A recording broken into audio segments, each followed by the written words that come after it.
శ్రీమాత్రే నమః. శివాయ గురవే నమః. నమస్కారం అండి అందరికీ.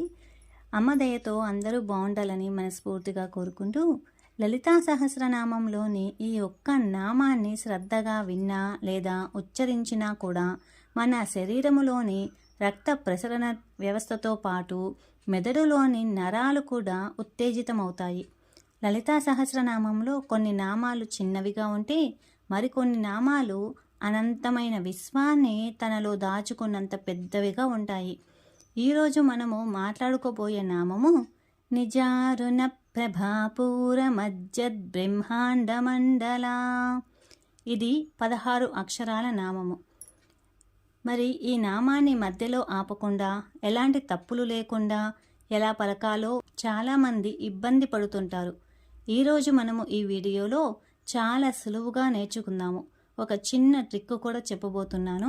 వీడియోని ఎక్కడా కూడా స్కిప్ చేయకుండా చూడండి. ముందుగా శ్లోకంలో నిజారుణ ప్రభాపూర మజ్జద్ బ్రహ్మాండ మండల, అదే నామావళిలో వచ్చేసరికి శ్రీ నిజారుణ ప్రభాపూర మజ్జద్ బ్రహ్మాండ మండలాయై నమః అనేసని వస్తుందన్నమాట. ఇంకా ఈ నామంలో ఒత్తులు దీర్ఘాలు చూసుకుంటే కనుక నీ అనేది త్వరగా పలకాలి అనమాట. జా అనేది దీర్ఘం ఉంది కాబట్టి సాగ తీయాలి. రునా, రూ పక్కన అనా ఉంది కాబట్టి నాలుకను పైకి మడిచి పలకాలి. నిజారునా అనేసని. ప్రా అన్నప్పుడు పా కింద రావత్తు వచ్చింది. భా అన్నప్పుడు బా వచ్చేసి మహాప్రాణ అక్షరము, అంటే ఒత్తు ఉంది కదా భా అని. ఇంకా దీర్ఘం కూడా ఉంది కాబట్టి నొక్కి సాగ తీయాలి భా అనేసని. పూ ఇంకా అంటే పాకి కొమ్ము దీర్ఘం ఉంది కాబట్టి సాగ తీయాలన్నమాట. రా అనేది సాధారణ రా. మా కూడా అంతే. జద్ అంటే జా కింద జావత్తు వచ్చి దా పొల్లు వచ్చిందనమాట కాబట్టి జద్. జద్ ద అన్నప్పుడు ఒత్తి పలకాలి. బ్రా అన్నప్పుడు బా కింద రావత్తు వచ్చింది. బ్రహ్మాం హా కింద మావత్తు వచ్చింది, ఇంకా దీర్ఘం కూడా వచ్చింది. బ్రహ్మ హా అన్నప్పుడు పక్కన సున్నా కూడా వచ్చింది, అంటే అనుస్వారం ఉందన్నమాట. శ్వాసతో కలిపి సాగ తీయాలి. బ్రహ్మాం బ్రహ్మాండ అని చెప్పి. డా అన్నప్పుడు ఇది సాధారణ డా అనమాట. ఒత్తు డా కాదు, మామూలు డా. మమ్ అన్నప్పుడు మా పక్కన సున్నా ఉంది, అంటే అనుస్వారం అనమాట. అలాగే డా. లా అన్నప్పుడు లాకి దీర్ఘం ఉంది, అంటే సాగ తీయాలి. ఇది మొత్తం ఎలా పలకాలి? నిజారుణ ప్రభాపూర మజ్జద్ బ్రహ్మాండ మండల. ఎక్కడెక్కడ సాగ తీయాలి అంటే ఏ అక్షరాన్ని సాగ తీయాలి, ఏ అక్షరాన్ని ఒత్తి పలకాలి బాగా గమనించండి. నిజారుణ ప్రభాపూర మజ్జద్ బ్రహ్మాండ మండల, అలాగనమాట. పదవి విభజనలు చూసుకుంటే కనుక నిజ, అరుణ, ప్రభ, పూర, మజ్జత్, బ్రహ్మాండ, మండల అనేసని. నిజ అంటే తనదైన అనేసని.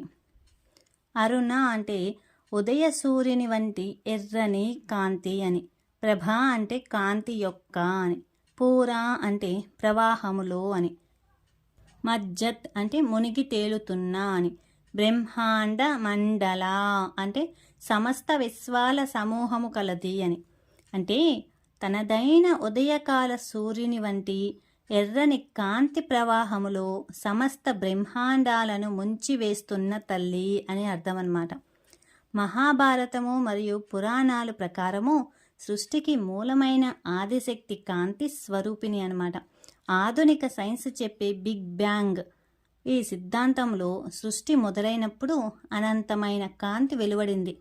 ఆ కాంతి తీవ్రతలోనే సమస్త నక్షత్రాలు, గ్రహాలు కూడా ఏర్పడ్డాయి.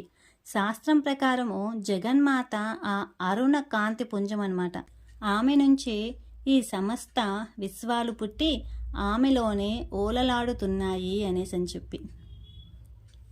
ఈ నామంలో దాగి ఉన్న రహస్యం ఏమిటంటే, మనము చూస్తున్న ఈ అఖండ విశ్వము అంటే నక్షత్రాలు, పాలపొంతలు, గ్రహాలు అన్నీ కూడా అమ్మవారి శరీర కాంతి అనే మహాసముద్రములో చిన్న చిన్న బుడగల వంటివన్నమాట. ఆ మహాకాంతి సముద్రములో ఇవన్నీ కూడా తేలుతున్నాయి. అంటే సృష్టి అంతా ఆమెలోనే ఉంది, ఆమె కంటే వేరైనది ఏదీ లేదు అనేసని చెప్పి. అదే మనము స్థూలార్థం చూసుకుంటే ఉదయించే సూర్యుడి లాంటి ఎర్రటి రంగు కల కాంతి కిరణాలతో ఈ భౌతిక జగత్తు మొత్తాన్ని ప్రకాశింపజేసే రూపం కలది అనేసని. సూక్ష్మార్థం చూసుకుంటే మన శరీరములో ప్రవహించే ప్రాణశక్తి అమ్మ కాంతి రూపమే అని.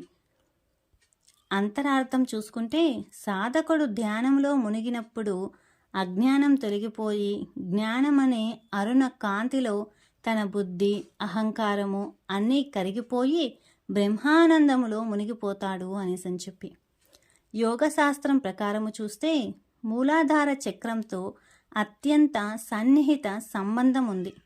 మూలాధార చక్రం యొక్క రంగు ఎరుపు అంటే అరుణవర్ణము. కుండలినీ శక్తి నిద్రించి ఉండే స్థానం ఇది. సాధకుడు ఈ నామాన్ని జపించినప్పుడు మూలాధార చక్రము ఉత్తేజితమై కుండలినీ శక్తి జాగృతమవుతుంది.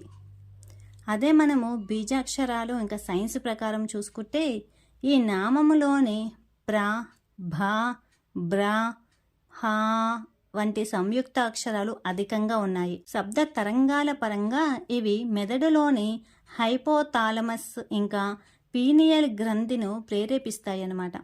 దీనివల్ల రక్త ప్రసరణ వ్యవస్థ మెరుగుపడుతుంది.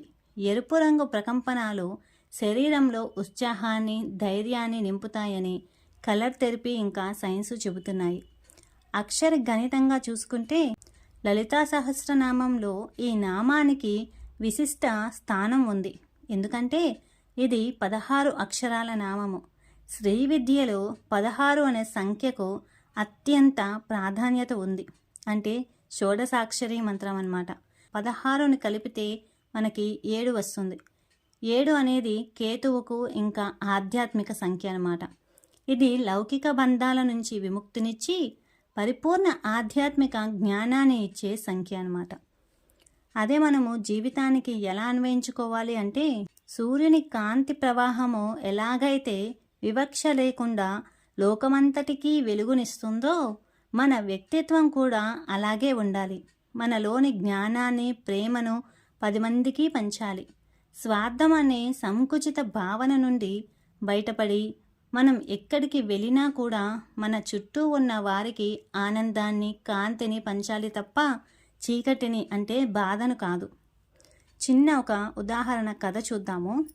ఒక చిన్న చేప సముద్రంలోనే ఉంటూ సముద్రం ఎక్కడుంది, నేను దాన్ని చూడాలి అని వెతుకుతూ ఉందంట.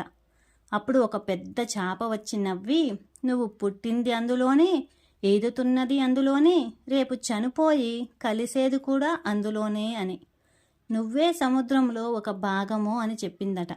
అలాగే మనం కూడా ఈ సృష్టిలో జీవిస్తూ దేవుడు ఎక్కడో ఉన్నాడని వెతుకుతుంటాము. కానీ ఈ అనంతకోటి బ్రహ్మాండాలు అన్నీ కూడా అమ్మవారి దివ్య కాంతి అనే సముద్రములోనే మునిగి తేలుతున్న చిన్న బుడగల్లాంటివే. మనం కూడా ఆమెలోనే ఉన్నాము. మనము ఈ నామాన్ని ఎలా నేర్చుకోవాలో చిన్న టెక్నిక్ చెప్తానన్నాను కదా. ఇది మొత్తము 16 అక్షరాల నామము కాబట్టి ఒకే ఊపిరితో పలకాలి. అంటే మధ్యలో ఆపకుండా ఒకేసారి ఊపిరి తీసుకొని ఒకేసారి పలకాలన్నమాట. ఈ నామాన్ని మొదటగా 2 భాగాలుగా విభజించుకొని మనసులో అంటే విభజించుకొని అనేసి అంటే మనకి నోటికి వచ్చేంత వరకు అన్నమాట. తర్వాత మాత్రము మొత్తము కలిపి అంటే 16 అక్షరాలు నామము ఒకేసారి పలకాలి. ఇది నామాన్ని ఇప్పుడు 8 అక్షరాలుగా ఎలా చేసుకోవాలంటే నిజారుణ ప్రభాపూర ఇదొక 8 అక్షరాలు, మజ్జత్ బ్రహ్మాండ మండల ఇదొక 8 అక్షరాలు అనమాట. ఇవి రెండింటిని కలిపితే 16 అక్షరాలు అవుతుంది. ఎలా చెప్పుకోవాలంటే నిజారుణ ప్రభాపూర మజ్జత్ బ్రహ్మాండ మండల. ఇలాగా ప్రాక్టీస్ చేస్తూ చేస్తూ చేస్తూ నిజారుణ ప్రభాపూర మజ్జత్ బ్రహ్మాండ మండల మొత్తము కలిపి చెప్పడానికి ట్రై చేయండి, వస్తుంది. నిదానంగా అంటే చాలా హడావిడిగా నేర్చుకోవడం కాకుండా స్పష్టంగా నిదానంగా నేర్చుకోవడానికి ట్రై చేయండి. కుదిరితే కనుక ఒక బుక్ తీసుకునేసి ఆ నామాన్ని చెబుతూ ఒక 5 సార్లు కానీ 10 సార్లు కానీ రాయండి. ఖచ్చితంగా నోటికి అనేది వస్తుంది, తప్పులు లేకుండా కూడా వస్తుంది. నిజారుణ ప్రభాపూర మజ్జత్ బ్రహ్మాండ మండల. నిజారుణ ప్రభాపూరమజ్జత్ బ్రహ్మాండమండలా నిజారుణ ప్రభాపూరమజ్జత్ బ్రహ్మాండమండలా. ఇక్కడ మీరు గమనిస్తే కనుక మజ్జత్ జత్త అన్నప్పుడు అక్కడ నేను ఒత్తి పలుకుతున్నాను. ఒకసారి గమనించండి, ఎక్కడ ఒత్తి పలుకుతున్నాను, ఎక్కడ సాగదీస్తున్నాను, ఇవన్నీ కూడా ఒకసారి గమనించండి. నిజారుణ ప్రభాపూరమజ్జత్ బ్రహ్మాండమండలా. గమనించారు కదా? ఈ రెండింటిని కలిపి ఒకే ఊపిరిలో వేగంగా కాకుండా స్పష్టంగా పలకాలి. ఇది సాధన చేస్తే శ్వాస సామర్థ్యం కూడా పెరుగుతుందన్నమాట. ఈరోజు ఈ నామాన్ని కేవలం దేవుని స్తుతించే పదం మాత్రమే కాకుండా ఇది ఒక అనంతమైన శక్తి తరంగం అన్నమాట. ఈ నామాన్ని స్మరించడం వల్ల మన మనసులోని చీకట్లు తొలగిపోయి జీవితము దివ్య కాంతితో శోభిల్లుతుందన్నమాట. ఈ నామాన్ని జపం చేసేటప్పుడు భావన ఏం చెయ్యాలి? అమ్మ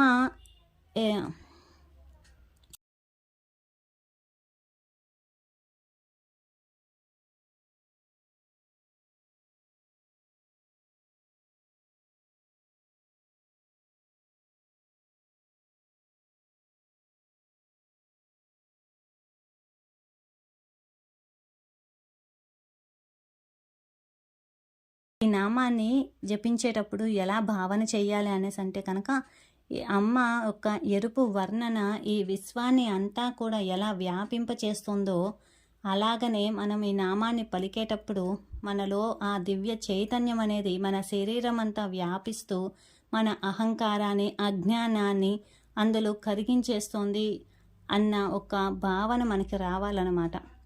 చూశారు కదండి, ఈ నామాన్ని ప్రతిరోజు ధ్యానించడం వల్ల మనలో ఒక తెలియని శక్తి, తేజస్సు కలుగుతాయి. మీరు కూడా నేను చెప్పినట్లుగా ఈ టెక్నిక్ని ఇంట్లోనే సాధన చేసి చూడండి. మీ ఉచ్చారణ కూడా ఎంతవరకు కుదిరిందో కింద కామెంట్లో చెప్పండి. ఈ వీడియో మీకు నచ్చినట్లయితే లైక్ చేయండి, మీ మిత్రులకు షేర్ చేయండి. ఇంకా లలితా సహస్రనామంలోని మరిన్ని అద్భుతమైన నామాల రహస్యాలు మనము తెలుసుకుందాము. కొత్తగా చూసేవాళ్ళు మన ఛానల్ని సబ్స్క్రైబ్ చేసుకోండి. నెక్స్ట్ వీడియోలో మరొక నామంతో మళ్ళీ కలుద్దాము. శ్రీమాత్రే నమః. శివాయ గురవే నమః. సర్వం శ్రీ లలితార్పణమస్తు.